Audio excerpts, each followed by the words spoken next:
नमस्कार दोस्तों, study platform में आप सभी का बहुत बहुत स्वागत है। और एनटीपीसी पीवाईक्यू सीरीज चल रही थी। इसमें अभी तक हम 60 टेस्ट कवर कर चुके हैं। आज 8वां टेस्ट है। 17 जून 2025 को जो पहली शिफ्ट में हुआ था, आज हम उसका मैथ्स का सेक्शनल टेस्ट कवर करने वाले हैं। तो अभी तक 60 टेस्ट में भी आप लोग समझ चुके होंगे कि लगभग सारे ही क्वेश्चन रिपीट होते हैं। एक दो क्वेश्चन अकेले नए आते हैं, बाकी सारे एक ही पैटर्न पर क्वेश्चन रिपीट होते हुए चलते हैं। तो अभी जो 15 तारीख से एग्जाम शुरू होने वाले हैं, उसमें ये बहुत ही इंपॉर्टेंट साबित होगी ये पीवाईक्यू सीरीज, क्योंकि इन्हीं पैटर्न पे आपको सारे क्वेश्चन देखने को मिलेंगे। तो चलिए क्लास को शुरू करते हैं। मोस्टली क्वेश्चन पहले से हम कर चुके हैं, इसलिए ज़्यादा टाइम ना लगाते हुए जल्दी जल्दी उनको सॉल्व करते जाएंगे। कोई नया क्वेश्चन आएगा तो उस पर थोड़ा सा टाइम लेंगे, नहीं तो जल्दी जल्दी क्वेश्चन को करते जाएंगे। अब जैसे ये क्वेश्चन सारे रिपीटेड हैं। यदि किसी संख्या का 38%, जैसे एक संख्या को हम x मान लेंगे, तो किसी संख्या का 38% यानी कि 38/100 यानी कि 19/50 बराबर दूसरी संख्या का 5/9। अब यहाँ पे ध्यान से देखोगे तो कैंसिल तो कुछ हो नहीं रहा। तो यहाँ पे x रेशियो, दूसरी पहली संख्या और दूसरी संख्या का रेशियो बताना है, तो बाय को इधर ले आना है, ये उधर ले जाना है। तो 5/9 इंटू 50 और नीचे आ जाएंगे तुम्हारे 19। यहाँ नीचे कुछ तो कैंसिल हो नहीं रहा, तो नीचे आएगा 171। एक ही ऑप्शन में 171 है, यही अपना करेक्ट आंसर हो जाएगा। अगला क्वेश्चन है, यहाँ पे बताना है। तो ये क्वेश्चन तो जब भी आ रहे हैं तो ये इकाई के अंक से ही सॉल्व हो जा रहे हैं। 9 एकम 9, एक ही ऑप्शन में 9 इकाई का अंक है, वही अपना करेक्ट आंसर हो जाएगा। बाकी अगर एक से ज़्यादा ऑप्शन में इकाई का अंक मैच होता तो ये सवाल फिर कैसे सॉल्व करते। डायरेक्ट इंटू तो कर ही सकते हो, और इसको जल्दी कैसे किया जा सकता है। तो इनके जब भी बीच में संख्या जीरो आधार वाली हो तो उसको a+b a-b बनाया जा सकता है। तो इनके जस्ट बीचों बीच संख्या कौन सी है, 700। तो इसको लिख सकते हैं 700 - 9, और इसको लिख सकते हैं 700 + 9। a+b a-b लग जाएगा, तो 700 का स्क्वायर - 9 का स्क्वायर, ठीक है। और 100 में से 81 जाएंगे, 19 आएंगे लास्ट के 2 डिजिट, तो भी तुम्हारा यही ऑप्शन रहेगा, ठीक है। इसको सॉल्व करके आ जाएगा आंसर। अगला क्वेश्चन है, लंबवृत्तीय शंकु के आधार की त्रिज्या 7 है, त्रिज्या की ऊंचाई 24 है, शंकु का आयतन क्या होगा। तो शंकु में अगर रेडियस r होती है, एक हाइट होती है और एक l होती है, ये तीनों काय में होते हैं, ट्रिपलेट में, ठीक है। अब शंकु बनाए अगर, तो शंकु में ये जो चारों तरफ होता है, ये वाला पार्ट ये वक्र पृष्ठ कहलाता है, CSA। ये होता है πr_l। इसी में अगर फ्लैट सरफेस जोड़ दो πr² तो ये हो जाता है टोटल सरफेस एरिया। पाई आर एल में πr² जोड़ोगे तो πr कॉमन लेके r+l बचता है, ठीक है। और जो वॉल्यूम होता है वो क्या होता है, 1/3 πr²h। और जो तुम्हारा ये जो l होती है, स्लाइंट हाइट होती है, l, h और r, ये ट्रिपलेट में होते हैं। l तुम्हारा हाइपोटेनियस का काम करता है, तो l² = r² + h² होता है। कोई सी दो वैल्यू देके तीसरी वैल्यू को तुम निकाल सकते हो। तो ये शंकु के फॉर्मूले होते हैं। यहाँ पे तुमसे वॉल्यूम पूछा है, यानी 1/3 πr² h की वैल्यू पूछी है क्वेश्चन में, ठीक है। अब यहाँ से वैल्यू पुट ही करनी है। 1/3 पाई की वैल्यू 22/7, आर की वैल्यू कितनी दी है, 7, तो 7 का स्क्वायर, और एच कितना दिया है, 25। यहाँ तक क्लियर है। अब तुम्हें ये बताना है कि अच्छा, ये त्रिज्या ऊंचाई 25 दी है, त्रिज्या ऊंचाई 25 दी है। यहाँ पे आर बराबर दिया है 7, और एच एल बराबर दिया है कितना, 25। तो आर, एल और एच ट्रिपलेट में होते हैं। तो यहाँ पे ऐसी ट्रिपलेट जिसमें हाइपोटेनियस 25 होता हो और एक अन्य भुजा 7 होती है, वो क्या होती है, 7, 24, 25। तो एल 24 है, तो एच कितना रहा होगा, 24। तो यहाँ पे एच की जगह कितना रखना है, 24। तो यहाँ पे क्योंकि ये ट्रिपलेट होते हैं, दो वैल्यू दी थी, तो तीसरी वैल्यू ट्रिपलेट की तीसरी संख्या हो गई। यहाँ तक क्लियर है। तो यहाँ पे ध्यान से देखो, 7 यहाँ कैंसिल हो रहा है, 3 यहाँ कैंसिल हो रहा है, यानी आंसर 11 का मल्टीपल आएगा। तो यहाँ पे 11 का मल्टीपल चेक करो, 2, 3 और 1 4। यहाँ पे डिफरेंस 0 आ रहा है। 9, 2, 11 में से 8 गए, 3 डिफरेंस आ रहा है।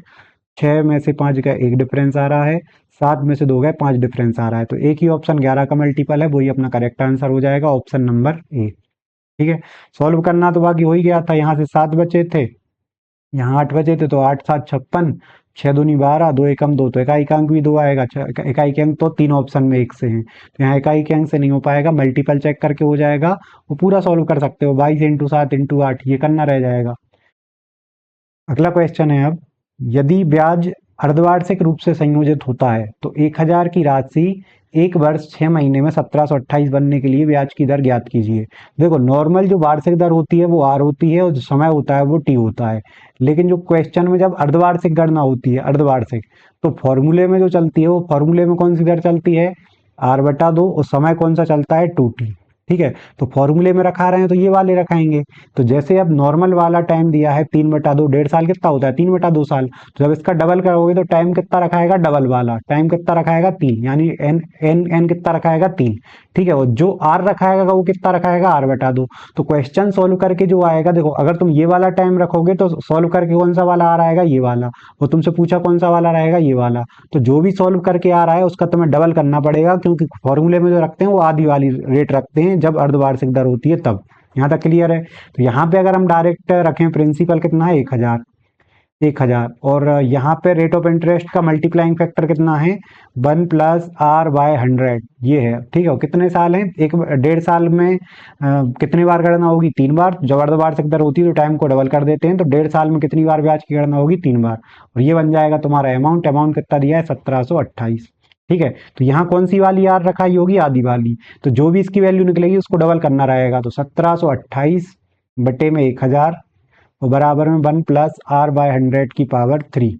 यहाँ पे कुछ कैंसिल नहीं हो रहा है, वैसे हो तो रहा है, कितने से हो रहा है, 8 से हो रहा है, 8 दूनी 16, 8 एका 8 दूनी 16, एक कितने बचे 4, 8 6 48, और नीचे बचेंगे तुम्हारे 125 बराबर 1+r/100 की पावर 3। 3 इधर से हटाओगे तो इसका क्यूब रूट आ जाएगा, तो 6/5 बचेगा 1+r/100। तो यहाँ से आ जाएगा, यह डायरेक्ट ही देख सकते हो, वैसे 5 से 6 हो रहा है तो कितना बढ़ रहा है 1/5, तो इसको जब सॉल्व करोगे तो आर बराबर आ जाएगा 20%। ठीक है, लेकिन आर ये कौन सा वाला है, आधा वाला जो ओरिजिनल। जैसे मान लो जब आर होता है तो फॉर्मूले में क्या रखते हैं, आधी दर, और जब टाइम टी होता है तो फॉर्मूले में क्या रखते हैं 2t। तो इसकी जगह 3 रखा है, इसकी वैल्यू कितनी आई है 20 आई है, तो ओरिजिनल वैल्यू तो इससे डबल होनी चाहिए, तो ये कितनी हो जाएगी 40%।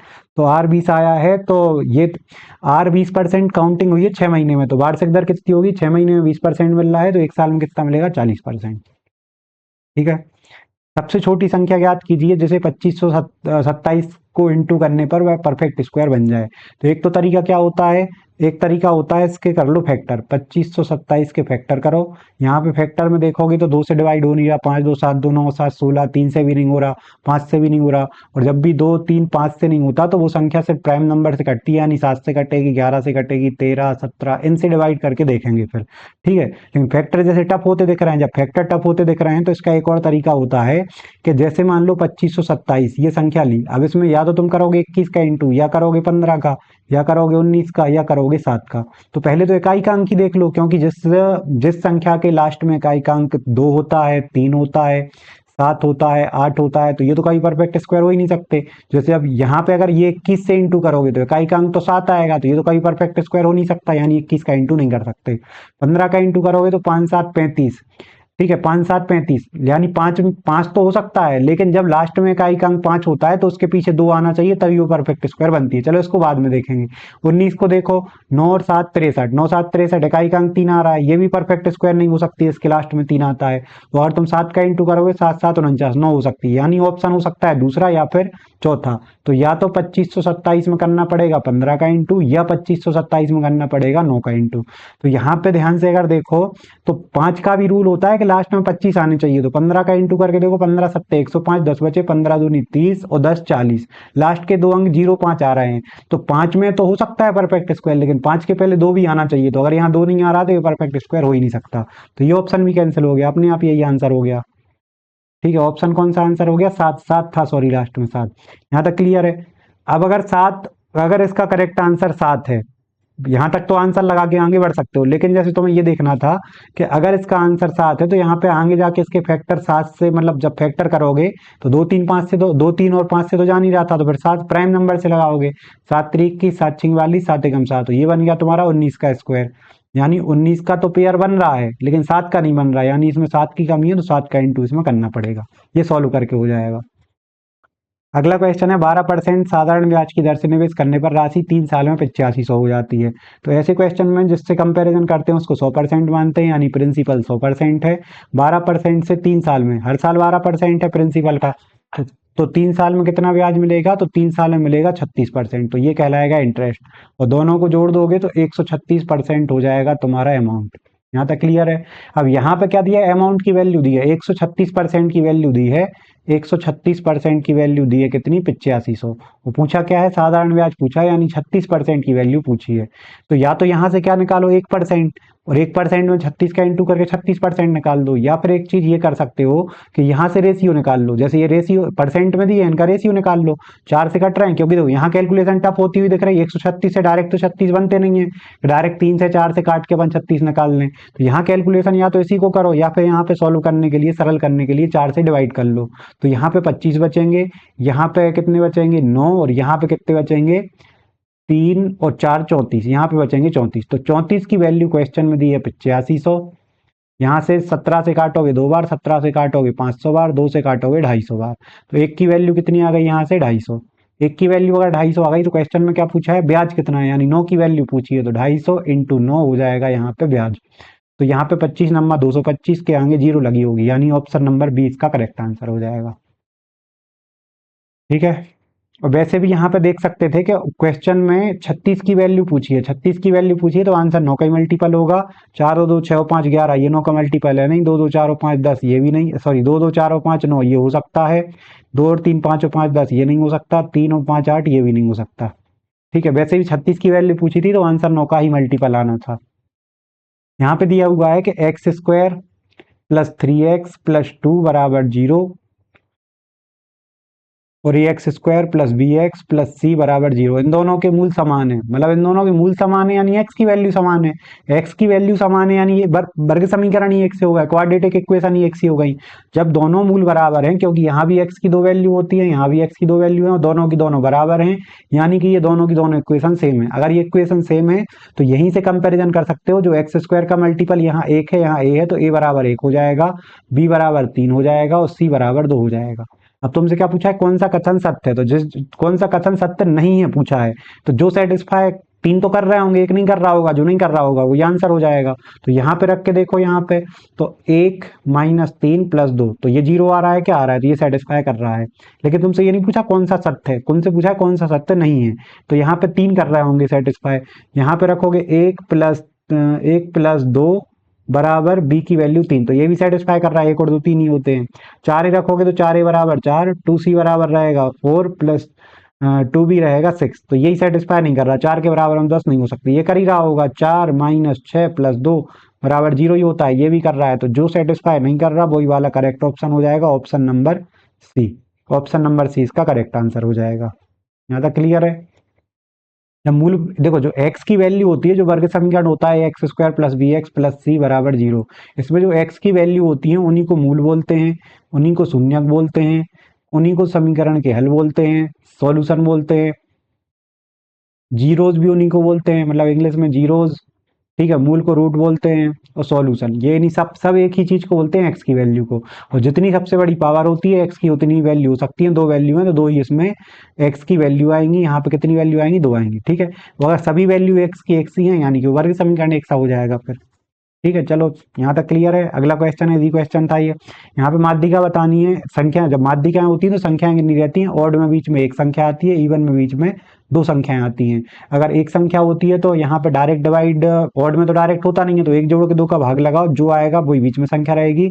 जब बीच में 2 रहेंगी तो इवन में डायरेक्ट चला जाता है, तो एक डायरेक्ट 2 का भाग लगाओ, वो संख्या, और एक उसकी अगली वाली संख्या, इन दोनों का एवरेज निकालते हैं, वही वाली कहलाती है। उस इन दोनों संख्याओं का एवरेज जो रहता है वही फिर कहलाती है माध्यिका। तो ये तुम्हारा होता है इवन नंबर में। तो यहाँ से नंबर की काउंटिंग करोगे, 1 2 3 4 5 6 7 8 9 10 11, तो 11 संख्याएं हैं, यानी ऑड हैं। ऑड हैं तो बीच में एक संख्या रहेगी, तो वो कौन से नंबर की रहेगी, जब डायरेक्ट भाग नहीं जाता तो एक प्लस करके 2 का भाग लगाते हैं, और यही जो नंबर रहती है इसी नंबर की संख्या माध्यिका कहलाती है। यानी छठवें नंबर की संख्या माध्यिका की रहेगी। लेकिन छठवें नंबर की कब, जब संख्याएं बढ़ते क्रम में हो या घटते क्रम में हो। तो यहाँ से अगर तुम्हें छठवें नंबर की संख्या निकालनी है, यानी 5 काटनी है, तो यहाँ पे सबसे छोटी 21 ही दिख रही है। 21 के बाद में 21 की लाइन में 26 है, तो 2 संख्याएं कट गई यहाँ से। 21 की लाइन में और कुछ नहीं है। फिर 30 की लाइन में एक 35 है, तो ये 3 कट गई यहाँ पे। 35 के बाद 36 है, 4 कट गई। फिर 38 कट गई। फिर 40 की लाइन में एक ही संख्या दिख रही है, 49, तो यही वाली हो जाएगी इसकी माध्यिका। सॉरी सॉरी सॉरी, कुछ रह गया क्या, अच्छा 37 रह गया था। 35 के बाद 37 कैंसिल हो जाएगा, 38 अकेला बचेगा, तो 38 हो जाएगी। मतलब 5 संख्या काटने के बाद छठवें नंबर की संख्या कौन सी आ रही है, 38। ठीक है, गलत मतलब इसमें मिस्टेक होने की संभावना रहती है, अच्छे से चेक करके करना। निम्नलिखित में से कौन सी संख्या 16 से विभाज्य है? तो अगर कोई संख्या 16 से कटेगी तो 100% इवन रहेगी, तो ये तो हो नहीं सकता ऑप्शन। ये वाली संख्या 4 से ही नहीं कट रही। देखो हर कोई संख्या 16 से कट रही है तो 2 से भी कटनी चाहिए, 4 से भी कटनी चाहिए, 8 से भी कटनी चाहिए, 16 से भी। 2 से कटेगी तो लास्ट का 1 अंक, 4 से कटेगी 2 अंक, 8 से कटेगी 3 अंक, 16 से कटेगी 4 अंक, कटेंगे ही कटेंगे। तो यहाँ पे चेक करो लास्ट के 2 अंक 4 से कट रहे हैं क्या? 4 दूनी 8 कट रहे हैं, ये कट रहे हैं क्या? 4 से नहीं कट रहा है, तो ये दो ऑप्शन 4 से नहीं कट रहा है।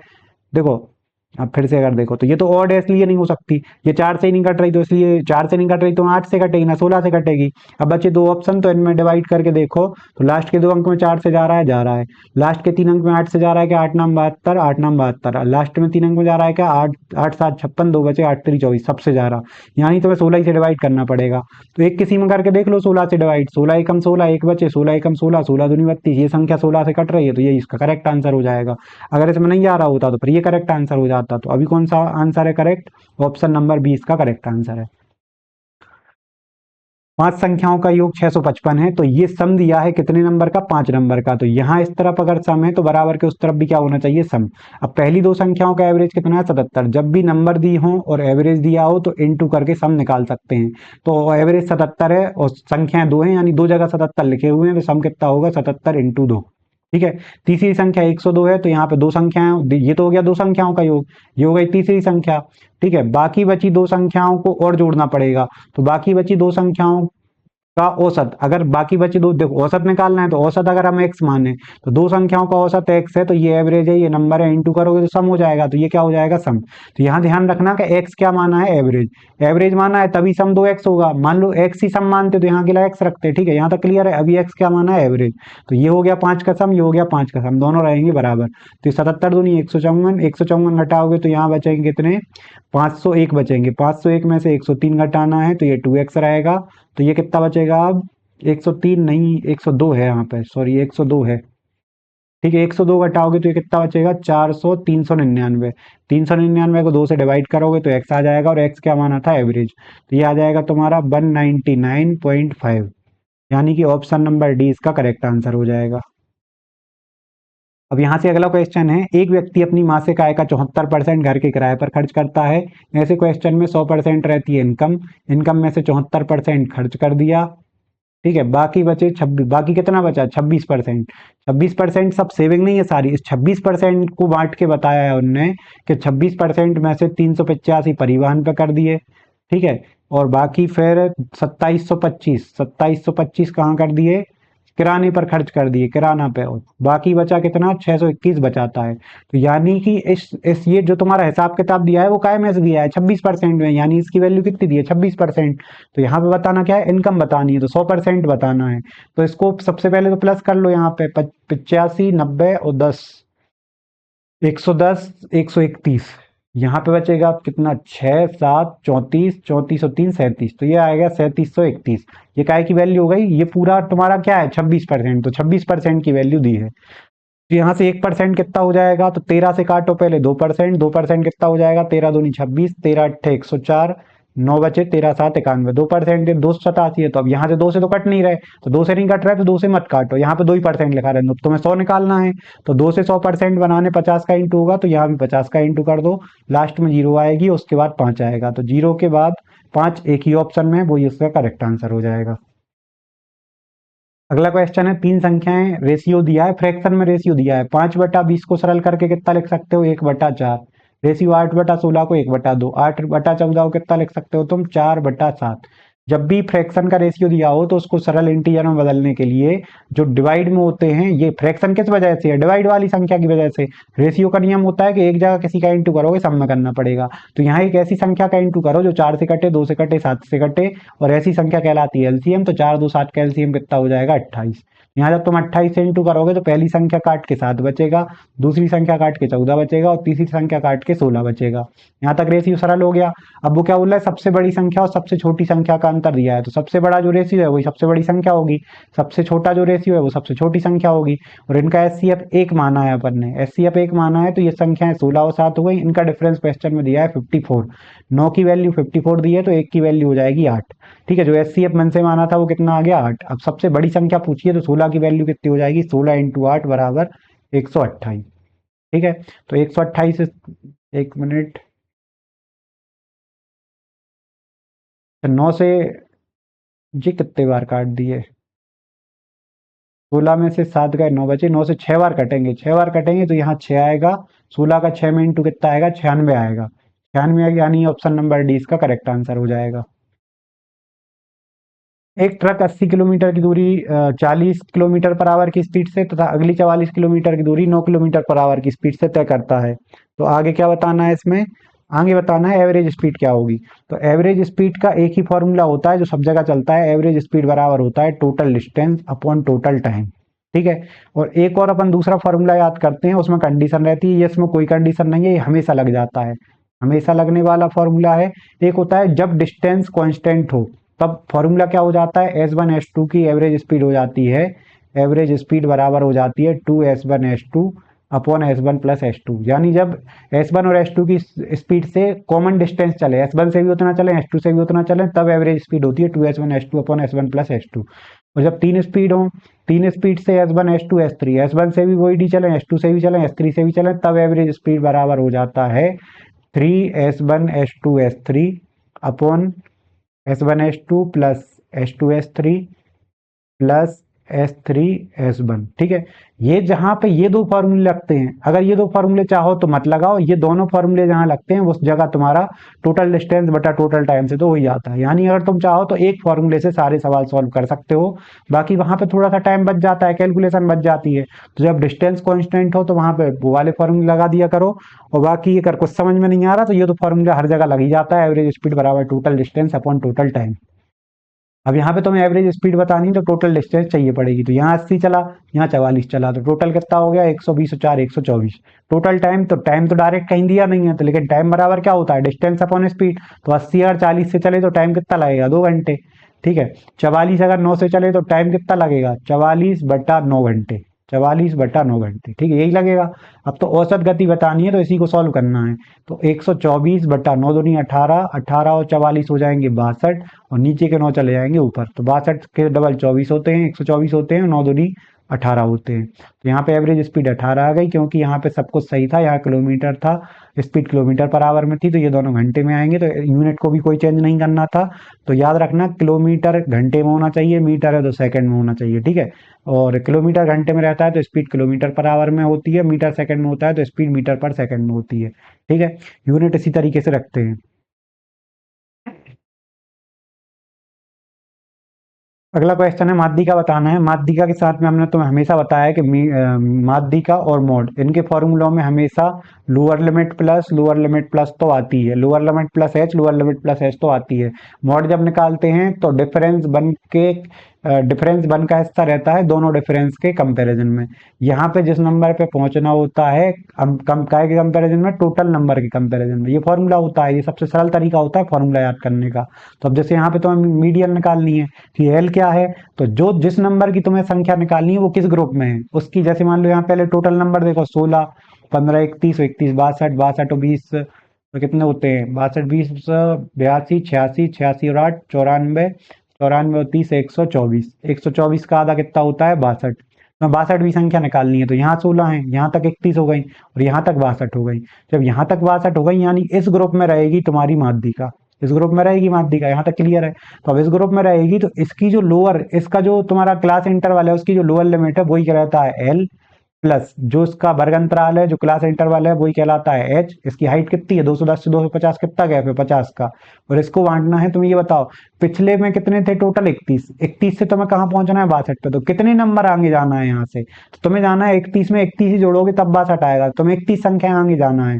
और टोटल नंबर इस ग्रुप में कितनी है, 31, तो 31 में से 31 पे ही पहुंचना है, तो ये 1 के बराबर हो जाएगा, 50 से कम 50, 210 में 50 जोड़ोगे 260, तो इसका आंसर तो क्या हो जाएगा, 260। बस यहाँ पे एक काम की बात और याद रखना कि चाहे मॉड पूछा हो, ठीक है, चाहे मॉड पूछा हो, चाहे मीडियन पूछी हो, चाहे मॉड पूछा हो, कभी भी अगर तुम्हें लास्ट नंबर पे पहुंचना पड़े, जैसे यहाँ पे 31 संख्या है और 31वें पे ही पहुंचना है, ठीक है, चाहे मतलब मॉड भी होता अगर ये और मीडियन भी होती, तो मैं 31 में से 31 पे ही पहुंचना है अगर, तो वो संख्या हमेशा कौन सी वाली रहती है, लास्ट वाली। ठीक है, 260 ही होती है, जैसे तुम्हें 31 में से 31 पहुंचना था तो मॉड कौन सी हो जाएगी, 260। यहाँ तक क्लियर है, चलो। ठीक है। ऐसे ही मोड में भी एक सवाल आता है, मोड में भी बता देंगे।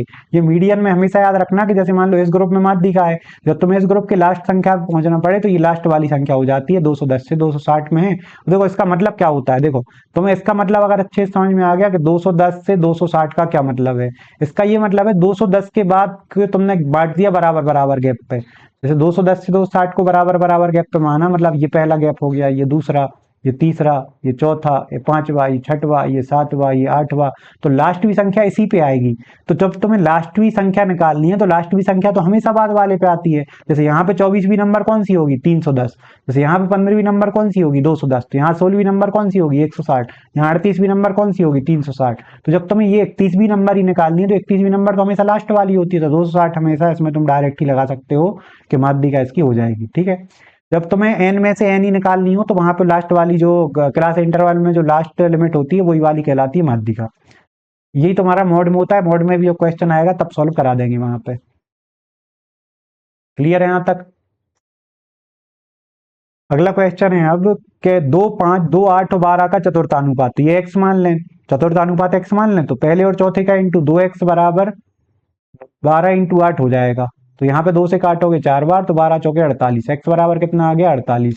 9 और 4 का मध्यानुपाती, बीच का अनुपात बाय मान लिया, तो जो बाय का स्क्वायर है वो 36 के बराबर रहेगा। तो बाय बराबर कितना आ गया, 6। तो इन दोनों का अनुपात पूछा है, तो 48 और 6 का रेशियो निकालोगे तो 8:1 आ जाएगा। रिपीटेड क्वेश्चन है, बहुत ज्यादा इनमें एक्सप्लेन करने की जरूरत नहीं है। अगला क्वेश्चन है, एक छात्र 5 सप्ताह में इतने खर्च करता है, प्रति सप्ताह औसत खर्च कितना है। वैसे प्रति सप्ताह औसत खर्च नहीं होना चाहिए था ये, सप्ताह का औसत खर्च कितना है या प्रतिदिन का औसत खर्च कितना है, इसको हटा दो यहां से। प्रति सप्ताह में तो ये टोटल कर दोगे वही हो जाएगा, मतलब ये टोटल खर्च ही हो जाएगा, लेकिन ये प्रति सप्ताह नहीं होना चाहिए।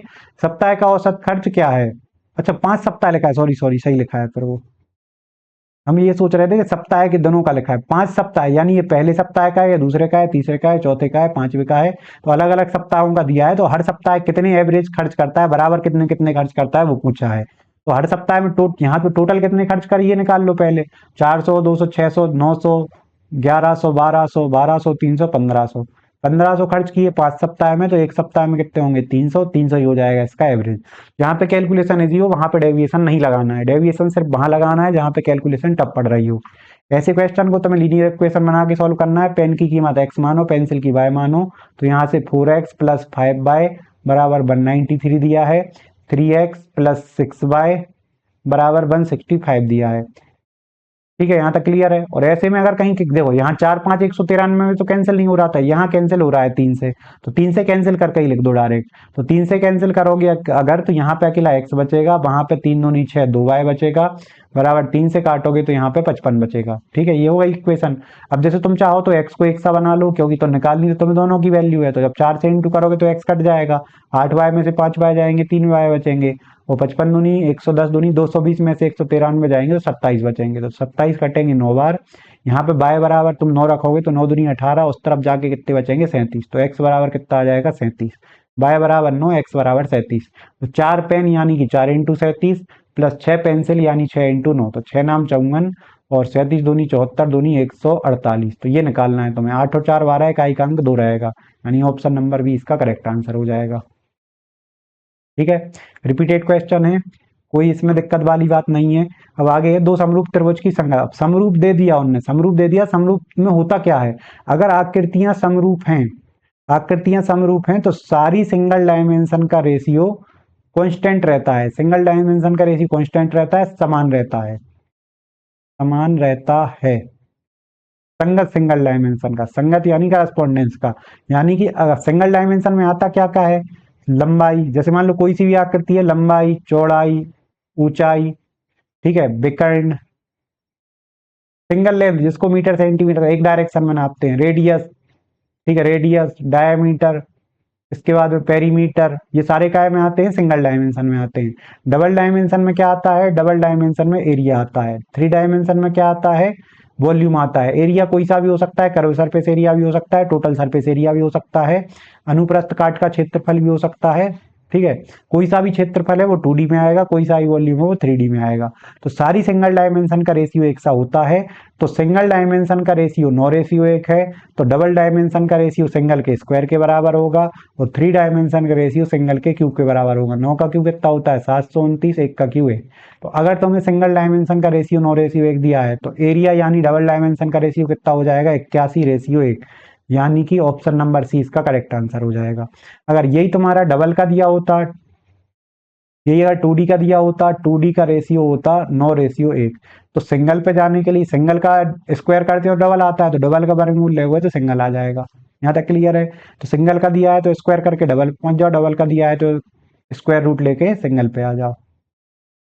अगला क्वेश्चन है यहाँ पे, 14 मीटर लंबी एक सीधी छड़ जमीन पर 5 मीटर की छाया बनाती है, उसी समय एक टावर की छाया। देखो जब भी ये बात लिखी आ जाए उसी समय का मतलब होता है कि सूर्य उसी जगह पे है। जैसे मान लो यहाँ पे सूर्य है, तो क्वेश्चन में यहाँ ये मान के चलना होता है कि ये सूरज की एक किरण निकल रही है, इसी एक किरण से सब जगह वो बन रहा है। तो इसी किरण से एक लंबी छड़ है जो सीधी जमीन पर खड़ी थी, तो ये जमीन पर खड़ी थी, इस जमीन पर खड़ी वाली छड़ की छाया जमीन पर कितनी बनती है 5 मीटर की छाया बनती है। तो ये तुम्हारी दी है 5 मीटर की छाया।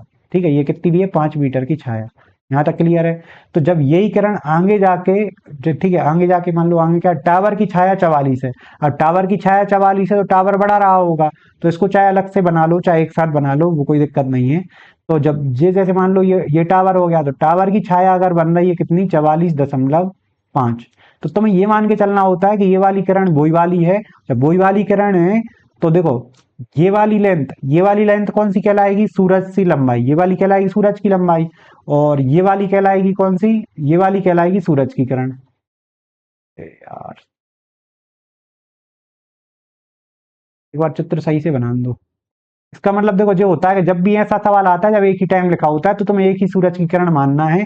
बड़ी चीज को पहले बना दो, ये तुमने बना दिया टावर, और छोटी चीज को बाद में बना दो, ये तुमने बाद में बना दिया लंबी सीधी छड़ मान ली, ये छड़ मान ली। ठीक है, तो ये जाके जैसे ये इधर इधर जाके मिल रहे थे, तो यहाँ पे ये बना दिया करो। ऐसे में क्या हो जाता है एंगल एक सा रहता है कि ये वाला एंगल थीटा ही रहेगा, छोटे त्रिभुज में भी और बड़े त्रिभुज में भी। अब बड़े त्रिभुज की छाया कितनी दी है यहाँ पे 44.5, छोटे की कितनी दी है 5। ठीक है, और आगे जाके क्या दिया है, टावर की ऊंचाई पूछिए कितनी होगी, टावर की ऊंचाई यहाँ पे इसकी लंबाई 14 दी है, तो यहाँ पे हमेशा क्या लगा दिया करो टेन थीटा। जब छोटे त्रिभुज में टेन थीटा लगाओगे तो 14/5 आएगा। तो जब बड़े त्रिभुज में टेन थीटा लगाओगे तो ये भी कितना आना चाहिए 14/5। बड़े त्रिभुज का टेन थीटा काय के बराबर रहेगा, टावर की ऊंचाई x और ये पूरी लंबाई कितनी है 14.5, ये हो जाएगा x/14.5। ये भी टेन थीटा है, ये भी टेन थीटा है, दोनों बराबर रखा जाते हैं, तो 14/5 बराबर x/14, 44.5। ये हो जाएगा 5 से काटोगे तो 5×8 = 40, 5 9 45। ठीक है, यहाँ तक क्लियर है। अब इसके बाद में x बराबर निकालना है, तो 14 का अकेला इंटू करना रह जाता है, 14 नंबर 126, 12 बचे 14 8 112 और 12 124, तो 124.6 इसका करेक्ट आंसर हो जाएगा ऑप्शन नंबर डी। अब इतने सबसे बचना है तो तुम्हें यहाँ पे ऐसे ध्यान रखना है कि ये टावर का चित्र बना लो, यहाँ पे कोई दूसरा चित्र बना लो, ये तुम्हारा रोड का चित्र हो गया। ठीक है, और हमेशा याद ही रखना है कि यहाँ पे दोनों जगह एंगल एक सा बनता है। जब एक ही टाइम रहता है तो सूरज का उन्नयन कोण बराबर रहता है। तो यहाँ थीटा, यहाँ 14 से यहाँ कितना है तुम्हारा 5, तो यहाँ x से 44.5, छाया कितनी है 44.5। तो ऐसी कंडीशन में ये भी टेन थीटा, ये भी टेन थीटा, इन दोनों का रेशियो बराबर हो जाता है। x/44.5 बराबर 14/5। यहाँ से सॉल्व करके x बराबर निकालोगे तो 124.6 इसका आंसर आ जाए। ठीक है, यही करना रहता है तुम्हें, ये याद रखना है, इस चीज को पकड़ लो अकेला, इस चीज को पकड़ लो कि जब भी यहाँ पे लिखा रहेगा उसी समय लिखा रहेगा तुम्हारा, उसी समय का मतलब है समय एक ही है तो सूरज एक ही जगह होगा, सूरज एक ही जगह होगा तो सूरज का उन्नयन कोण बराबर होगा, बस ये याद रखना है। ठीक है, ये क्वेश्चन आता है और पेपर में। अब अगला क्वेश्चन है, एक नाव 32.2 किलोमीटर धारा के विरुद्ध जाने में इतने मिनट का समय लेती है। धारा के विरुद्ध क्या होता है S1 - S2, और यहाँ पे रेशियो दिया हुआ है, नाव की गति और धारा की गति का रेशियो 9:8 दिया है। SCF हम x मान लें तो 9x में से 8x जाएगा, कितना बचेगा x। ठीक है, यहाँ पे हम S1 - S2 रखें, अगर S1 - S2 तो इसकी वैल्यू कितनी है 9x में से 8x जाएंगे, कितने बचेंगे 1x, बराबर टोटल डिस्टेंस कितना जाता है धारा के विरुद्ध 32.2 किलोमीटर, 76 मिनट यानी 76/7 60, 76 नीचे का 60 ऊपर ले जाएं, 70/60 घंटे, इसको घंटे में चेंज कर लिया क्योंकि ऊपर किलोमीटर में था। तो यहाँ से देखो इसकी तो वैल्यू ये दी है x, तो x बराबर डायरेक्ट यहाँ से निकल जाएगा, 4 से कट जाएंगे 19 बार, 4 से कटेंगे कितने बार 15 बार, 15 ऊपर चले जाएंगे तो 32.2 इंटू 15/19, यही आ गया x बराबर। अब यहाँ पे कैंसिल हो रहे हैं क्या, 19 से कम 19, 13 बचे, 19 7 133 नहीं कट रहा है यहाँ पे। जब नहीं कट रहा है तो ऐसे ही लिखे रहने दो। अब तुमसे पूछा क्या है, 44.9 किलोमीटर धारा के विरुद्ध। यहाँ पे तुमसे पूछा टोटल समय, तो टोटल समय क्या होता है, अलग अलग समय जोड़ना है, समय बराबर दूरी बटा चाल। तो 44.9 कैसे जाना है, धारा के विरुद्ध, धारा के विरुद्ध यानी एक्स से, प्लस 57.8 जाना है धारा की दिशा में, यानी 9 और 8 17 एक्स से। एक्स हमेशा ऐसे क्वेश्चन में कॉमन ले लिया करो, जैसे यहाँ पे एक्स है तो बाहर यहाँ पे 1/x कॉमन ले लिया, यहाँ 17 से कट रहे होंगे, 17 एकम 17, 17 3 51, 17 चौके 68, ठीक है। तो यहाँ पे 44.9 प्लस 3.4 बचेगा, तो ये हो जाएगा तुम्हारा 48.9 और 4 13, यानी 3 बचेगा ये 48.3। अब यहाँ से x की वैल्यू तुमने ये निकाल ली थी, यहाँ रखनी है अकेली, तो यहाँ पे वैल्यू पुट करोगे अगर तो 1/x कितना हो जाएगा, तो ये पलट जाएगा, यही चीज पलट जाएगी, तो 19/32.2 इंटू 15 इंटू 48.3, ठीक है। अब 19 से तो देखो इधर कुछ कटने तो है नहीं 19, ठीक है, 19 यहां भी नहीं कट रहा, यानी फाइनल आंसर में 19 रहेगा अगर आंसर एक्यूरेट रहेगा तो। ये ऑप्शन में 19 है नहीं, यहाँ है नहीं, यहाँ है नहीं, एक ही ऑप्शन में 19 है, ये करेक्ट आंसर हो जाएगा।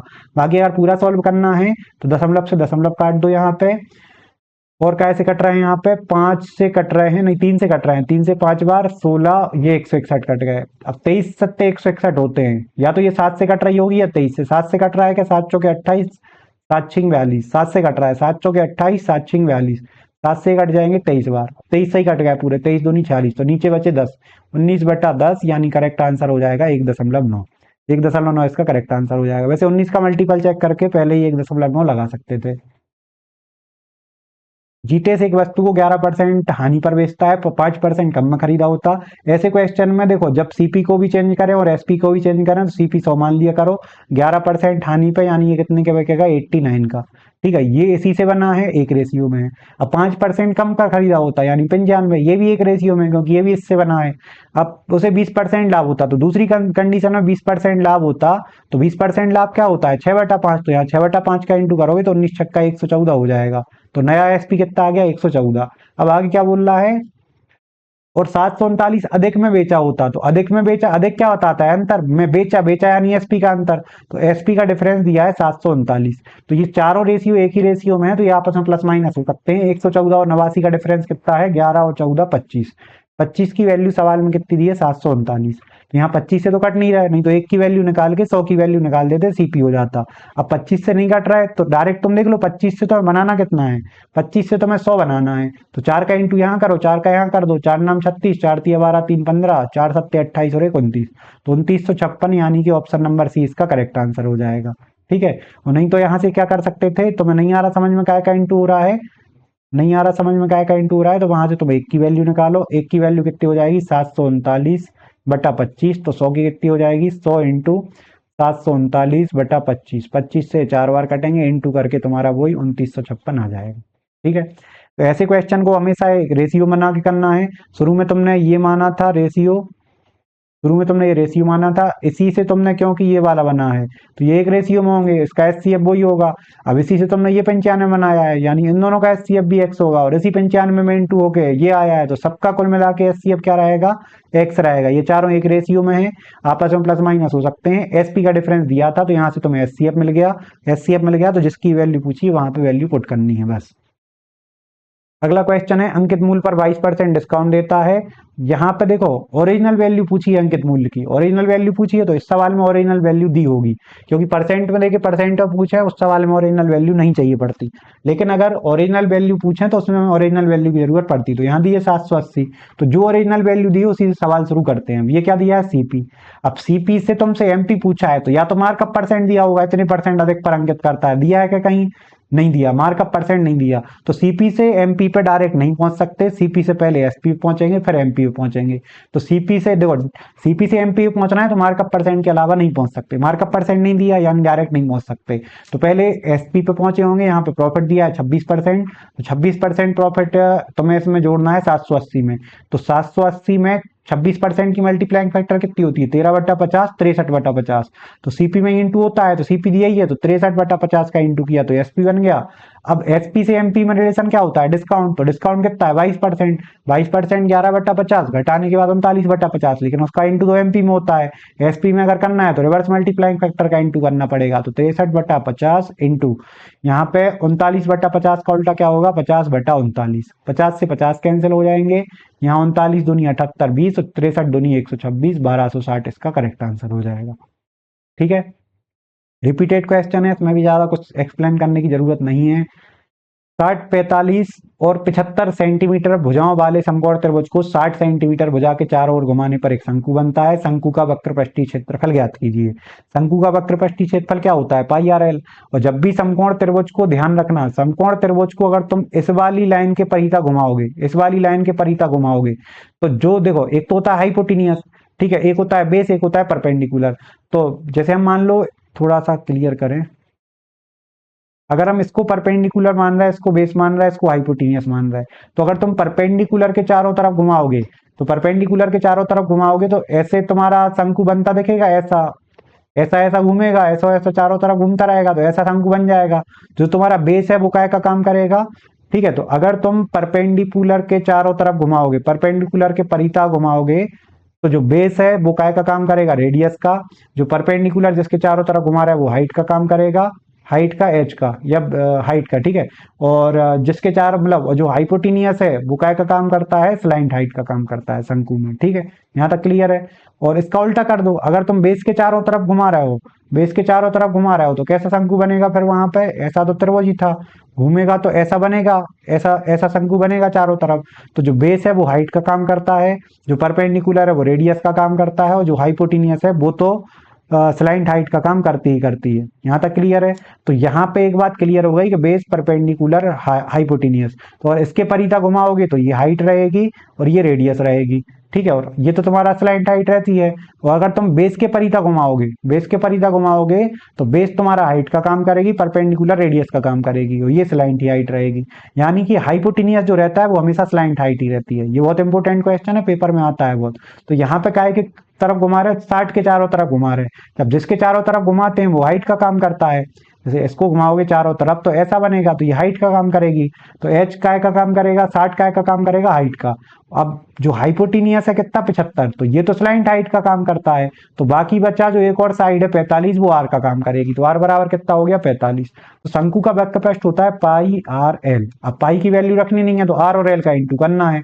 तो 45 इंटू 75, इकाई का अंक रहेगा 5। इकाई का अंक 5 तीन जगह है, यानी इससे काम नहीं चलेगा। आंसर 9 का मल्टीपल आएगा। इंटू भी कर सकते हो, 45 पंजे 40 पंजे 225 का 5 बचेगा, यहाँ पे 22 बचेगा। 4 4 सत्ते 28, 280, 5 7 35, 315, 315 और 22, 337। तो ये आ जाएगा 3775, 3375, 3375, यानी कि ऑप्शन नंबर डी इसका करेक्ट आंसर हो जाएगा। 9 का मल्टीपल भी चेक कर सकते थे, लेकिन 9 का मल्टीपल तो देखो ये भी दिख रहा है, 3 3 6 7 13 5 18, ये भी दिख रहा है। 4 5 9 5 14, ये नहीं है। 3 और 1 4 2 6 5 11, ये नहीं है। दो ऑप्शन कैंसिल हो जाते, दो ऑप्शन में फिर देखना पड़ता। एक विक्रेता अपने सामान को 64% अधिक पर अंकित करता है, 25% का डिस्काउंट देता है, लाभ परसेंट बताना है। परसेंट दिया है, परसेंट दिया है, परसेंट पूछा है, तो इस सवाल में ओरिजिनल वैल्यू की जरूरत नहीं पड़ेगी। तो ऐसे क्वेश्चन में जैसे प्रॉफिट हानि का, लाभ हानि का परसेंट पूछा है, तो लाभ हानि का बेस क्या होता है? सीपी। तो सीपी को 100 मानते हैं ऐसे सवालों में। अब सीपी से देखो कौन सा लागत मूल्य से मार्कअप परसेंट दिया है, तो 64% बढ़ाओगे तो वो एमपी बन जाएगा, 164 हो जाएगा। और एमपी पे डिस्काउंट दोगे तो वो एसपी बन जाएगा। डिस्काउंट 25% है, 25% 1/4 होता है, यानी कि यहाँ पे या तो 1/4 घटा दो, या फिर 1/4 कम की मल्टीप्लाइंग फैक्टर 3/4। तो ये हो जाएगा 41 या 123। ठीक है, ये हो गया 123। तो अब यहाँ पे क्या बताना है? लाभ या हानि। तो लाभ हानि सीपी से कंपेरिजन होता है, तो 100 की चीज 123 पे बिक रही है, तो 23 का प्रॉफिट हुआ, क्योंकि 100 पे कंपेरिजन है तो यही परसेंट होगा। तो 23% प्रॉफिट हो जाएगा, ऑप्शन नंबर ए आंसर हो जाएगा, 23% गेन।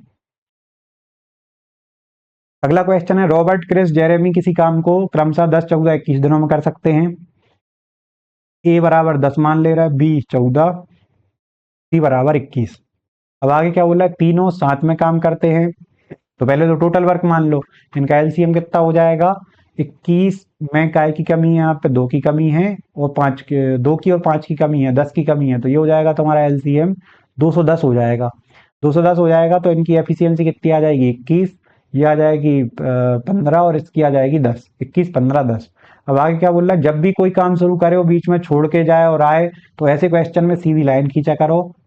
ठीक है, सीधी लाइन खींचा करो, इसको माना करो टोटल वर्क। तो टोटल वर्क कितना दिया है इसमें, टोटल वर्क कितना है 210, एलसीएम लिया है अपन ने। शुरुआत में काम कौन शुरू करते हैं, तीनों साथ काम शुरू करते हैं, तो ए प्लस बी प्लस सी ये साथ काम शुरू करते हैं। तीनों की एफिशिएंसी लिख दिया करो, 21 15 36 और 10 46। अब यहाँ पे क्या बोल रहा है कि रॉबर्ट 5 दिन बाद चला जाता है, मतलब इन तीनों ने कितने दिन तक काम किया, 5 दिन, तो 5 दिन में कितना हो जाएगा 230, 230 हो जाएगा काम। ये हो गया यहाँ तक का काम, कितना हो गया, अरे ये क्या हुआ, 40 पंजे 200,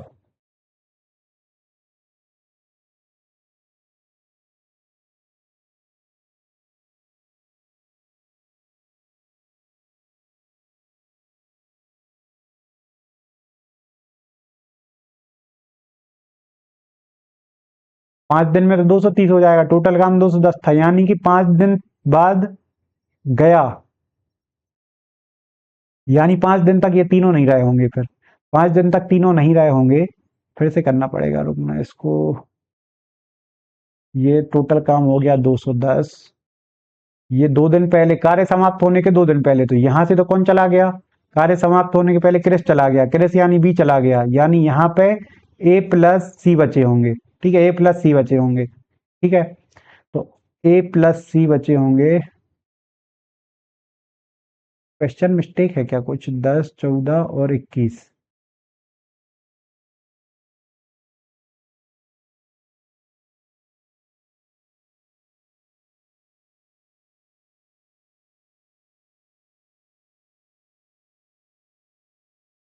एक काम करो, इस क्वेश्चन को वैसे करो, क्योंकि ऐसे में तो थोड़ा डाउट आ रहा है शुरू से आखिरी में। शुरू से 5 दिन बाद गया तो रॉबर्ट को ये मान के चलो, देखो टोटल काम 210 है, यहाँ से तुम एक काम ये चीज मान के चलो कि रॉबर्ट 5 दिन बाद गया है, तो 5 दिन रॉबर्ट ने काम किया ही नहीं। तो 5 दिन में रॉबर्ट कितना काम करता है, 21 है रॉबर्ट की एफिशिएंसी, तो 5 दिन में कितना करता है 21 पंजे 105। ठीक है, यहाँ तक क्लियर है। और कौन छोड़ के गया लास्ट में, देखो शुरू से जो छोड़े उसको हटा ही दो, शुरू से 5 दिन बाद कौन गया था रॉबर्ट, तो रॉबर्ट को हटा ही दिया, मान लिया रॉबर्ट था ही नहीं, तो 21 में 210 में से 105 चले गए। अब क्रिस कार्य समाप्त होने के 2 दिन पहले गया था, तो इसको मान लो गया ही नहीं, तो 2 दिन का काम इसमें और एक्स्ट्रा प्लस कर लो, तो क्रिस का 2 दिन का काम कितना रहेगा, क्रिस कौन सा था दूसरे नंबर का, तो 15 दूनी 30 इसमें प्लस कर दो। तो ये काम ऐसा रहेगा जो 2 लोग करेंगे, रॉबर्ट को तो अपन ने हटा ही दिया, ये 2 काम में क्रिस और जेरेमी रहेंगे। तो क्रिस और जेरेमी इतना काम करना है, तो 105 में से 30 जाएंगे, ये कितने बचेंगे 80 75 बचेंगे, 75 बचेंगे, तो 75 घटाना है इसमें से, तो 10 गए 65 घटाना है, 135 बचेगा। ये 135 काम करना है किस किस को, क्रिस और कौन चला गया था, रॉबर्ट चला गया था, तो क्रिस और जेरेमी को करना है, यानी कि लास्ट के 2 लोगों को, 15 और 10 25, तो ये करना है इन दोनों को। तो इन दोनों ने कितने दिन में काम किया होगा, 25 चौके 100, 25 चौके 100, 25 पंजे 125, 25 पंजे 125, 10 बचे 25 चौके 100, तो 5.4 दिन में टोटल काम हुआ होगा, 5.4 दिन में। ये सबसे सही तरीका है, क्योंकि वैसे बनाने में तो कंफ्यूजन हो रही है। तो क्या किया जाता है ऐसे सवालों में, जैसे तुमने ये लाइन खींची, ठीक है, ये तुम्हारा था पूरा काम कितना 210। अब यहां से कोई अगर कभी कंफ्यूजन हो, तो शुरुआत से जिसका काम दिया कि 5 दिन बाद रॉबर्ट छोड़ के गया था, तो तुम मान लो रॉबर्ट है ही नहीं, रॉबर्ट के 5 दिन में जितना काम किया है वो घटा दो। तो रॉबर्ट का 5 दिन का काम कितना था, रॉबर्ट था पहला 21 पंजे 100 कितना था, रॉबर्ट की एफिशिएंसी कितनी थी, 21 ही थी ना, हाँ 105। तो एक 5 दिन का काम अपन ने हटा दिया, और लास्ट में जो छोड़ रहा था 2 दिन पहले उसका 2 दिन का काम अपन ने मान लिया नहीं छोड़ा, तो क्रिस ने छोड़ा ही नहीं काम, तो 2 दिन में और कितना काम करता, तो एक्स्ट्रा काम हो जाता 2 दिन में कितना, क्रिस का काम कितना है, बीच वाला है 15, 15 दूनी 30 काम एक्स्ट्रा है, तो यहाँ 105 बचेंगे, 30 जोड़ के 135 हो जाएंगे।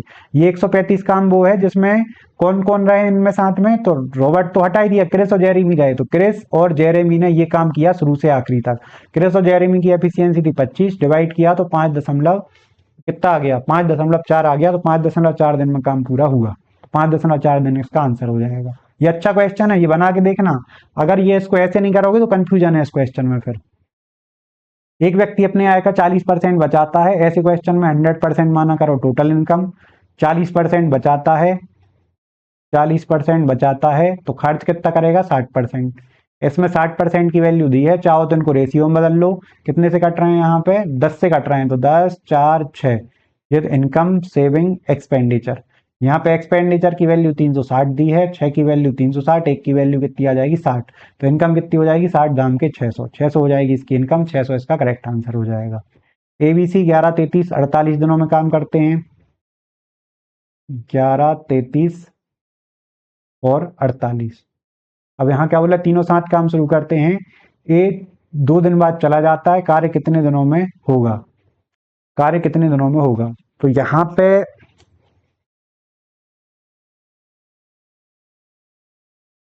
48 में तो एलसीएम में दिक्कत आएगी, तो यहाँ पे हम ये मान के चलें कि सी को हटा ही दें, अगर 33 माने तो इसकी एफिशिएंसी 1 3 और इसकी एफिशिएंसी 1।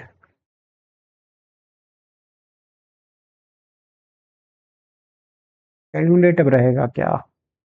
चलो कैलकुलेटिव ही तो कर लो। यहाँ पे एलसीएम कितना हो जाएगा, 33 इंटू 48, तो इनकी एफिशिएंसी कितनी हो जाएगी, 48 इंटू 3, इसकी एफिशिएंसी हो जाएगी 48 और इसकी एफिशिएंसी हो जाएगी 33। तीनों साथ मिलके काम शुरू करते हैं, तो ये हो जाएगा 48 दूनी 96 और 96 दूनी 192, 192 और 30, 195, 195 और 30 कितने हो जाएंगे, 225, 225 हो जाएगी तीनों की एफिशिएंसी मिला के।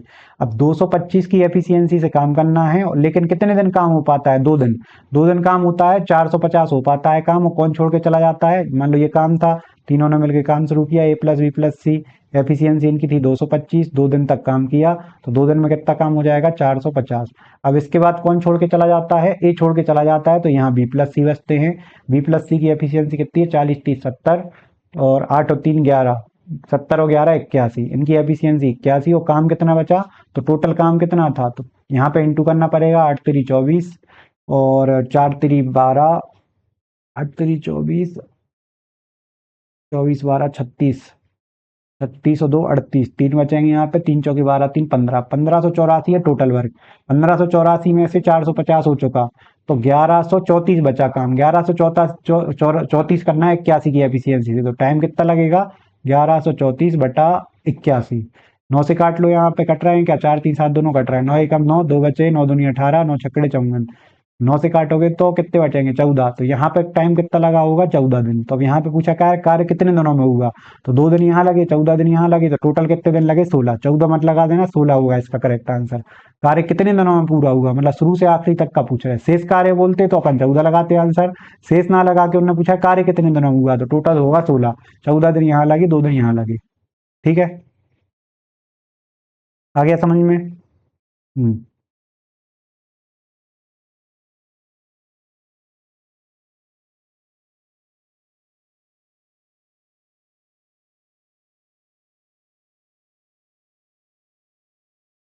चलो अगला क्वेश्चन है इसके बाद में, उस समांतर चतुर्भुज का क्षेत्रफल ज्ञात कीजिए। देखो समांतर चतुर्भुज, समांतर चतुर्भुज, समचतुर्भुज, वर्ग और आयत, ठीक है, यानी समांतर को क्या बोलते हैं, पैरेललोग्राम, समचतुर्भुज रोम्बस, स्क्वायर और रेक्टेंगल, इन चारों जगह एक फॉर्मूला लग जाता है बेस इनटू हाइट। कोई सी भी पैरेलल पैरेलल साइड जो होती है, पैरेलल साइड में से किसी एक को बेस मान सकते हो, और उसकी अगर लंबत हाइट दी है तो बेस इनटू हाइट लगा के तुम उसका एरिया निकाल सकते हो। ये फॉर्मूला सिर्फ 4 चतुर्भुज में चलता है, हर चतुर्भुज में नहीं चलता, ठीक है। अगर 4 चतुर्भुज में जिनमें आमने सामने की लाइन पैरेलल होती है, तो इन 4 चतुर्भुजों में बेस इनटू हाइट लगा के तुम चतुर्भुज का एरिया निकाल सकते हो, हर किसी चतुर्भुज में नहीं लगता, ठीक है। तो बेस बेस इंटू हाइट 4 जगह लगता है, तो उन 4 में से ही है क्या समांतर, बिल्कुल है, तो तुम्हें बेस इंटू हाइट करना है अकेला। तो बेस है 3x माइनस 5y प्लस 4 का इंटू करना है तुम्हें x माइनस 5y में, यही तुम्हारा एरिया होगा। तो यहाँ पे 3 का x में इंटू करोगे, यही एक्स स्क्वायर वाला पद आएगा, तो एक्स स्क्वायर वाले तो सब में सेम है। लास्ट में देखोगे तो 20y भी सब में सेम है, तो बाय से हो नहीं सकता। देखो बाय स्क्वायर एक जगह प्लस है एक जगह माइनस है, तो बाय स्क्वायर इसका इंटू इसमें आएगा, तो -5y का -5y में कितना आएगा, +25y स्क्वायर आएगा। तो पहला ऑप्शन कैंसिल, दूसरा ऑप्शन कैंसिल, अब बचा तीसरा चौथा। तीसरे चौथे में अंतर कायम है, एक्स वाई, एक जगह प्लस एक जगह माइनस, तो एक्स वाई कहाँ से आएगा, जब या तो इंटू एक्स का वाई में हो तो 3x का 5y में इंटू 15xy होगा, और या फिर y का इंटू एक्स में हो 5y का x में इंटू होगा -5xy होगा, 15 और 5 20xy रहेंगे माइनस के, तो माइनस के 20xy चौथे ऑप्शन में, तो करेक्ट आंसर कौन सा हो जाएगा, ऑप्शन नंबर डी। ठीक है, जिसको ये समझ में नहीं आया उसको कैसे करना पड़ेगा, तो उसको करना पड़ेगा पूरा सॉल्व, पूरा सॉल्व क्या क्या मतलब है, इनटू, पूरे सॉल्व का मतलब है इनटू। तो इसको पहले चाहो तो ऐसा लिख लो,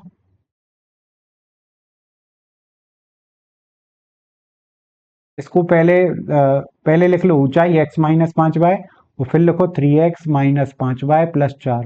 x का सब में इंटू करो, 3x² minus 5xy plus 4x।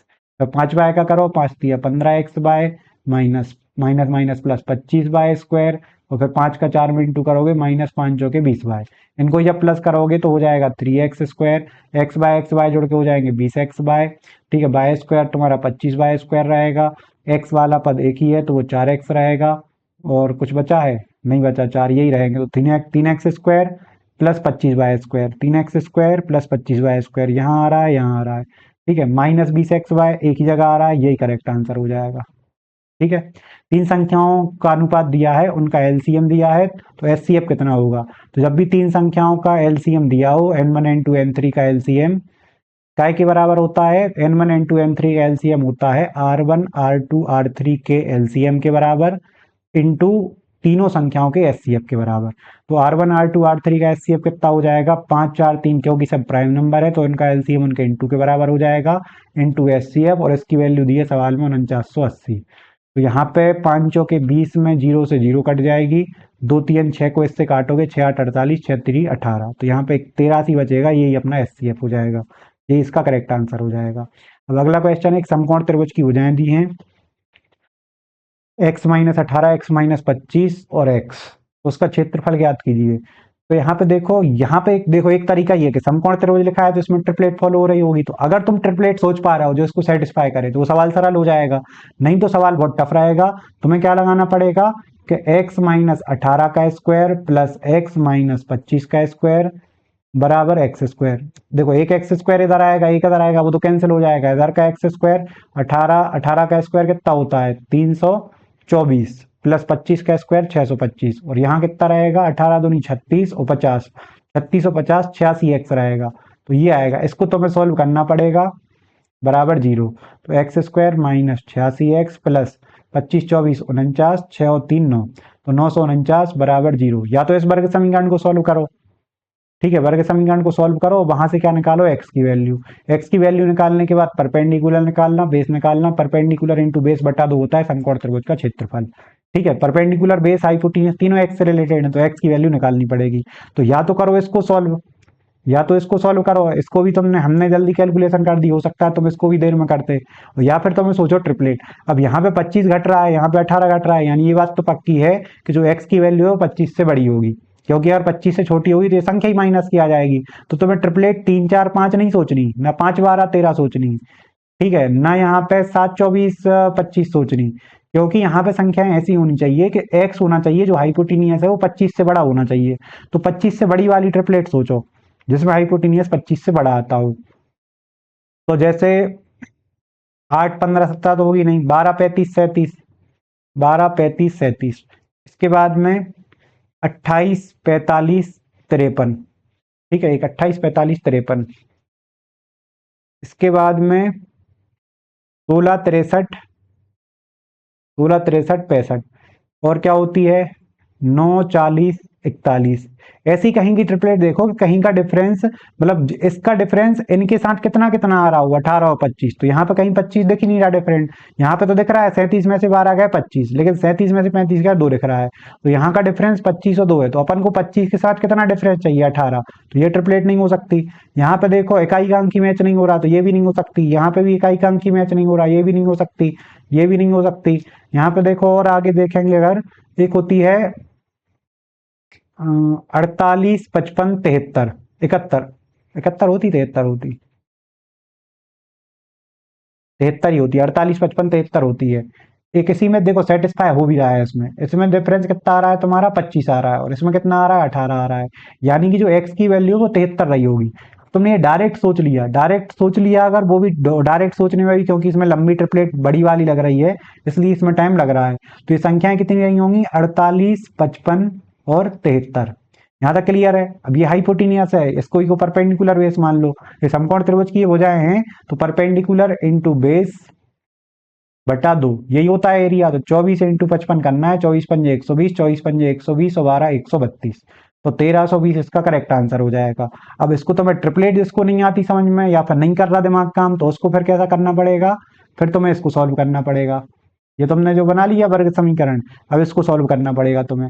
यहाँ से तुम्हें, यहाँ पे भी तुम सोच रहे हो कि आसान है, तो यहाँ से भी आसान नहीं है, क्योंकि जो वहां टप पड़ रहा है वो यहाँ भी पड़ेगा।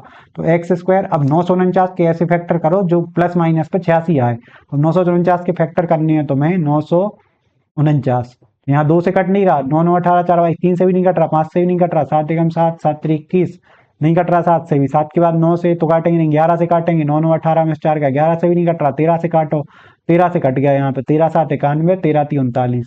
और ये किस्मत अच्छी थी कि ये दोनों ऐसे नंबर हैं कि और ज्यादा फैक्टर ही पॉसिबल नहीं है। जब फैक्टर ही पॉसिबल नहीं है तो यही दो ही रहे होंगे, 73 और 13, 73 और 13 86 होते हैं यहाँ। तो x square minus 73x minus 13x plus 949। तो जब x की वैल्यू डायरेक्ट निकालते हैं तो ये जो साइन लगे होते हैं इनका उल्टा करते हैं, प्लस 73 हो जाएगा, प्लस 13 हो जाएगा, और यहाँ पे जो कोफिशिएंट होता है उससे डिवाइड करते हैं। तो x बराबर या तो 73 होगा या 13 होगा। अब 13 तो हो नहीं सकता, क्योंकि अगर तुम x की वैल्यू तुम 25 से छोटी लोगे तो ये वैल्यू नेगेटिव आ जाएंगी। तो x की वैल्यू 73 रही होगी, 73 रखोगे तो यहाँ पे वही वैल्यू आ जाएंगी, 48 55 और 73। इन दोनों का इंटू करके 2 का भाग लगाओगे तो आंसर आ जाएगा 1320। ठीक है, तो इसका करेक्ट आंसर हो जाएगा। जिसको यहाँ पे किसी भी चीज में दिक्कत आती हो, तो हमने यहाँ पे बेसिक मैथ की सीरीज चलाई थी, जिसमें हमने सारी बेसिक चीजें, चाहे वो स्क्वायर रूट हो, क्यूब रूट हो, 3 विधि से हमने 3 मेथड से स्क्वायर रूट निकालना बताया है, 2 मेथड से क्यूब रूट निकालना बताया है। मतलब एक एक चीज, डेसिमल के प्लस माइनस से लेके फ्रैक्शन का प्लस माइनस, हर एक चीज तो मैं छोटी से छोटी चीज क्लियर कराई है। Multiplying factor, ratio concept, fraction to percent, हर एक चीज जो जो तुम्हारी अर्थमेटिक में लगती है, जिसको तुम्हें बाद में समझने में दिक्कत आती है, वो हम क्लियर करा चुके हैं। तो ये क्वेश्चन कराते समय तुम्हें कोई सी चीज समझ में नहीं आ रही है, तो जाके बेसिक मैथ्स की सीरीज खोलो, उसमें देखो कि ये कौन से टॉपिक की चीज तुम्हें समझ में नहीं आई, वो जाके उसकी क्लास ले सकते हो तुम। ठीक है, और बेसिक मैथ्स की सीरीज कंप्लीट करने के बाद ही यहाँ पे मैथ पढ़ना, तभी जाके तुम्हें चीजें अच्छे से समझ में आएंगी। ठीक है, जिसका बेस पहले से बेस क्लियर है वो डायरेक्ट देखेगा तो भी कोई दिक्कत नहीं है, लेकिन जिसका बेस क्लियर नहीं है, जिसको कंफ्यूजन रहती है, पहले वो बेसिक मैथ की सीरीज देखना, उसके बाद में यहाँ की क्लास लेना। ठीक है, आज हमने बिल्कुल कोशिश करी थी कि कोई नई चीज हो उसको समझाएं भी, और पुरानी चीज है उसको ज्यादा एक्सप्लेन भी ना करें, और कम से कम टाइम में सेट पूरा हो सके। तो बिल्कुल आज 1 घंटे में हमने पूरा सेट कर लिया है। आप सभी लोगों का बहुत बहुत धन्यवाद। 2 सेट और कराएंगे, कंप्लीट 10 टेस्ट कराएंगे, उसके बाद में ग्रुप डी कराएंगे कुछ दिन बाद में। उससे पहले कुछ टॉपिक वाइज मैथ्स के चैप्टर डालेंगे। ठीक है, देखते हैं, कंटेंट बनाने में टाइम लग रहा है, इसलिए क्लास रिकॉर्डेड डाल रहे हैं अभी। चलो मिलते हैं कल, धन्यवाद। आज शायद स्टैटिक्स की क्लास भी आएगी और